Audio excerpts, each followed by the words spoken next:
কিছু জায়গায় কেন্দ্র দখল, এজেন্ট বের করে দেওয়া, কিছু উচ্ছৃঙ্খল আচরণ, এগুলাকে একদিকে রাখলে বাহ্যত মনে হবে এটি শান্তিপূর্ণই হয়েছে। জনগণ বিপুল উৎসাহ উদ্দীপনায় ভোটও দিয়েছে, কিন্তু ভোট দেওয়ার পরের অধ্যায়টা ছিল অস্পষ্ট। সেখানে বেশ কিছু অনিয়ম হয়েছে, এই ব্যাপারে আমরা কনসার্ন ব্যক্ত করেছি। এগুলাকে আমরা একদিকে রেখে দিচ্ছি। এই সব কিছু রেখেও আমরা জনরায়কে সম্মান করে এই সংসদে যাওয়ার আমরা আল্লাহর উপর ভরসা করে সিদ্ধান্ত নিয়েছি, এবং আমরা সেই সাথে এই অভিপ্রায় ব্যক্ত করেছি যে অতীতের গতানুগতিক ধারায় নয়, বরঞ্চ একটি সুষ্ঠু ধারা রাজনীতিতে ফিরিয়ে আনার জন্যে বাংলাদেশ জামাত ইসলামী এবং আমাদের সঙ্গীয় অপরাপর যে দলের নির্বাচিত সংসদ সদস্যরা আছেন, তারা আমরা গঠনমূলক দায়িত্বশীল বিরোধী দল হিসাবে আমাদের দায়িত্ব পালন করব ইনশাআল্লাহ।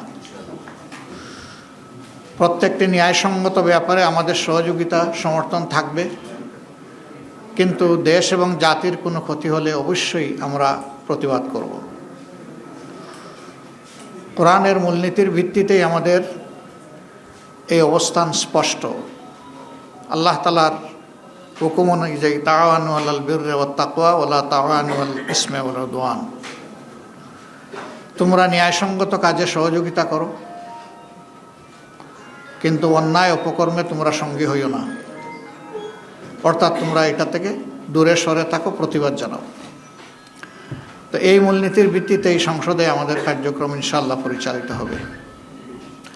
আমরা সরকারি দল না বিরোধী দল, এটা আমাদের কাছে বড় বিবেচ্য বিষয় নয়, বরঞ্চ একজন নির্বাচিত সংসদ সদস্য কতটুকু দায়িত্বশীলতার সাথে তারা জাতির সেবায় আত্মনিয়োগ করলেন, মানুষের অধিকার, হারিয়ে যাওয়া অধিকার ফিরিয়ে আনার জন্য লড়াই করলেন, এবং যে অধিকার আছে তাকে সংরক্ষণ করার জন্য তারা তাদের চেষ্টা প্রচেষ্টা অব্যাহত রাখলেন।